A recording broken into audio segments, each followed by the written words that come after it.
everyone, my name is Marian Guevara, and a huge hello and a huge thank you to anyone who is clicking on this video, who's checking out the channel, and a huge thank you to anyone who is a new or old subscriber. Your viewership, as always, is greatly appreciated. Today I'll be doing a continuation of another video I've done previously, where I spotlight a certain collection that I enjoy reading from, that I enjoy collecting from. So last time I talked about the British Library Tales of the Weird, and as you can tell from this huge ugly gap in my shelves, I will be discussing the SF Masterworks collection. The SF Masterworks collection is published by Golanx, which is an imprint of the Orion Publishing Company, and they deal with reprints of classic sci-fi that date from the 19th century, because it does include Frankenstein by Mary Shelley, all the way up to at least the 20th century. Now, the SF Masterworks line is what got me into reading more sci-fi classics, or just sci-fi in general, and I think they can be a good starting point if you're just completely new to sci-fi. I think it's good to kind of dip your toes in a bit of the classics of the genre. Something that I hear come up quite a lot with regards to discussing classic sci-fi is the fact that they tend to have weak characterization and the author focuses more on exploring ideas. And I don't necessarily disagree with that. I feel that it would bother me more if I was reading from a series. If I was reading a 7-book or 10-book series and I was following this character who was not really all that interesting or was maybe flat. However, with regards to a 220-page standalone, I don't really mind it, because oftentimes I find the plot very interesting. I find the themes that the author is exploring very interesting. I suppose the aim is less about telling a personal journey, a personal experience about a particular character, and more about exploring more broader themes, more universal themes. And, I've noticed that as I was reading through the SF Masterworks line, that the stories that have stuck out, that have stayed with me, that have turned out to be favorites, focus on exploring, the human condition, rather than, just focusing on more science-heavy concepts or, having, quirky characters. What's great about the SF Masterworks collection is that it's pretty extensive. There are a lot of titles, and I'm sure if you just take your time and browse through them and read through the summaries, you're going to find a premise that will appeal to you. Not every sci-fi classic is the same. Some are more action-packed than others, some are more philosophical than others, and it'll be up to you. It'll depend on you to choose which one you think will appeal to you more. I have this collection to thank for introducing me to titles I doubt I would have ever heard of. I do feel that the SF Masterworks line is a good sort of springboard into exploring more, or delving more into vintage or classic sci-fi. And it turns out that some titles here, they're only readily available through the SF Masterworks line. When it comes to purchasing these editions, of course, there might be secondhand sellers here in the States. However, you are probably going to have to purchase them from the UK. I used to get them from Book Depository, but when they shut down, I had to move over to Blackwell. So if you want some of these editions, I would suggest Blackwell's. Now, one thing of note that I do need to discuss, and this might be a detriment to the series, and that is the formatting. There isn't a uniform formatting for these editions. So let's say you like the font size, the spacing of one SF Masterwork. It could be that another SF Masterwork has a completely different formatting that you don't like. I mean, one good example is this one. Look at the font here. So that's More Than Human. And look at the font and the formatting or the spacing of The Left Hand of Darkness. It's very different. So just take into consideration that if you purchase or if you get more than one title in this collection, you're gonna have to deal with that different formatting. So now we move on to the portion of the video where I discuss the titles that I own. I have 11 in total. I used to have more. I had 6 more, in fact, but I ended up unhauling them. Because, I don't love every single title I come across. Some appeal to me more than others. So these are the ones that have stayed. These are the ones that have stuck with me and have become some of my favorites. So I will show them to you in chronological order because that's how I like rearranging my collections. So yeah, here we go. Now the SF Masterworks are pretty recognizable by their covers. These are covers that I've heard quite a number of people say are downright ugly, and some of them are definitely are. However, I actually really like them. They have this pulpy vibe to them that I find endearing. Yes, the colors can be garish, but I feel that just adds to the pulpy appeal. These are the yellow spine editions. There used to be an older version that had black spines that were also numbered, and they recently came out with not collector's editions, but like more special editions with redesigned covers. But I do prefer the yellow spines.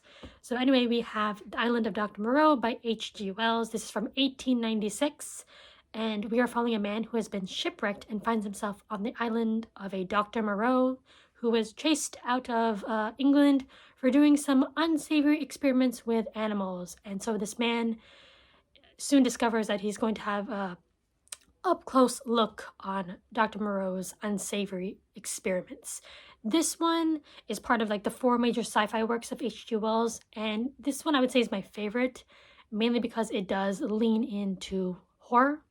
Next, we have More Than Human by Theodore Sturgeon. This came out in 1953.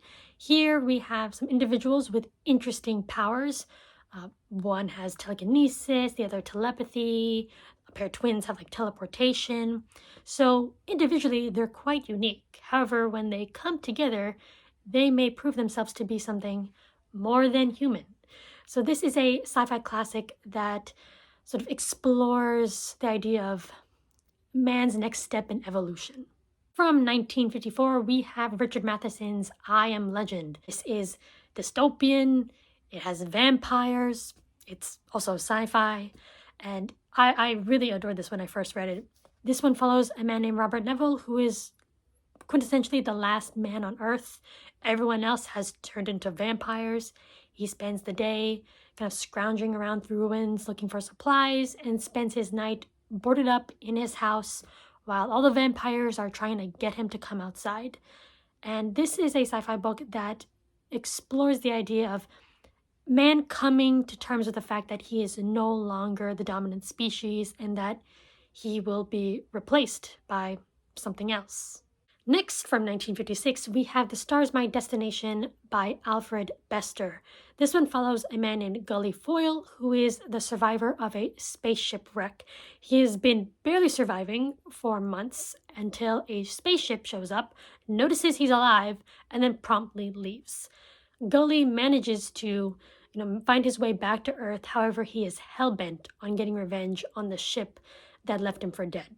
This was a pretty action-packed proto-cyberpunk tale that also deals with a bit of the transcendent. So if that sounds interesting to you, I would definitely recommend The Star's My Destination. The next one we have is The Man Who Fell to Earth by Walter Tevis. This came out in 1963.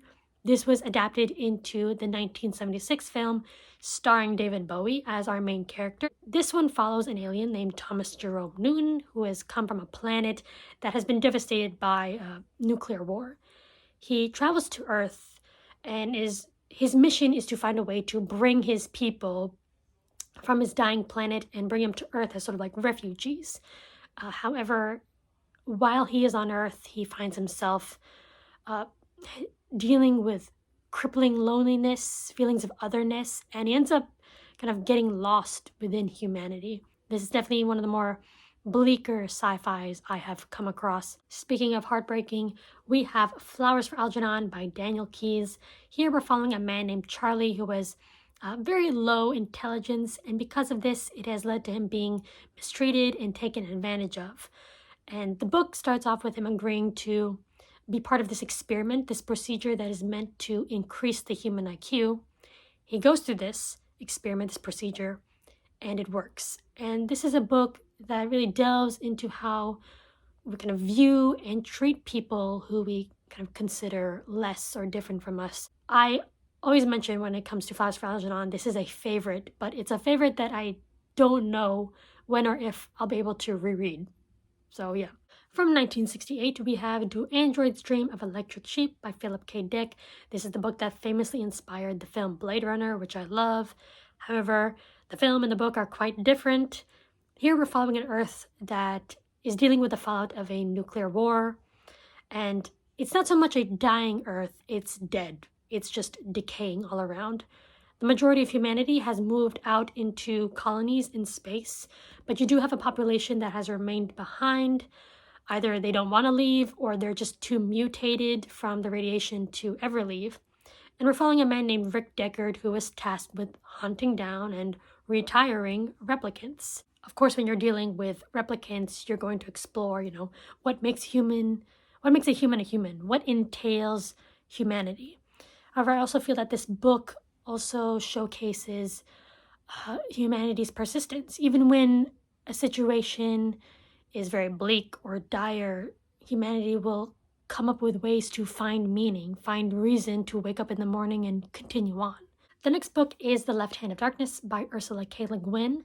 This is from 1969. Here we're following a man during his time on the ice planet of Gethen amongst the Gethenian people.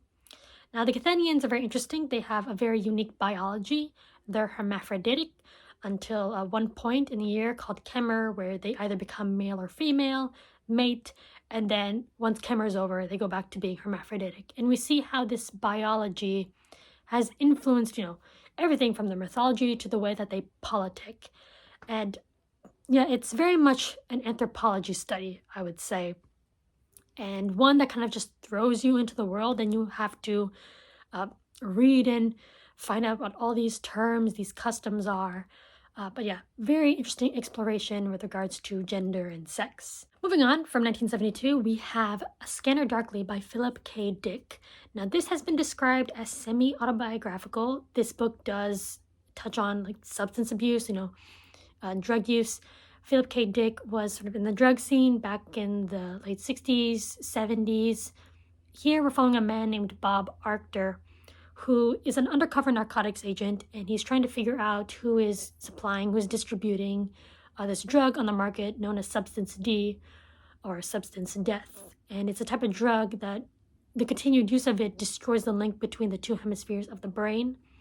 And unfortunately, Arctor, in order to sort of go undercover, has to start using this drug, and pretty soon he begins to lose his hold on reality. It is a slim book, but it did have an impact on me, especially when you get to the author's note in the back. Here he has a memoriam. You see a list of people, and these were friends. These are friends of his that he had lost to drug abuse, and it's really touching in the end. These were comrades whom I had. They are no better. They remain in my mind, and the enemy will never be forgiven. The enemy was their mistake in playing. Let them all play again in some other way, and let them be happy. So, yeah, a pretty personal book, I'd say, for Dick. From 1979, we have Engine Summer by John Crowley. Now, I did an entire video on this book, so I won't go into detail. But for those who don't know, this is a post-apocalyptic novel that, to me, read a bit like a fantasy. Here we're following a man named Rush That Speaks, who lives in this very small, quiet village or community called Little Bel Air. A community that, in many respects, may be idyllic, has no war, no sickness. Rush That Speaks decides one day to go out on a pilgrimage. And once he goes out, leaves his community, he wanders across a world that is quite strange and that could be a bit familiar to us. And lastly, from 1980, we have Mockingbird by Walter Tevis. This one takes place in a future where humanity is basically being nannied by robots. We can no longer read anymore.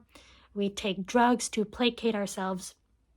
And we're following a robot named Spawforth and a man named Paul, who has gone on a journey of teaching himself how to read, and how this journey of literacy allows him to sort of rediscover his humanity. So this one is one of my favorite books. I adore it. I definitely feel that it needs more attention. So this is my SF Masterworks collection. I look forward to adding to it in the future. And let me know down in the comments if you collect the SF Masterworks, or, do you read classic sci-fi? And if so, what's your favorite? Thank you all for watching, and I'll see you in the next video. Bye!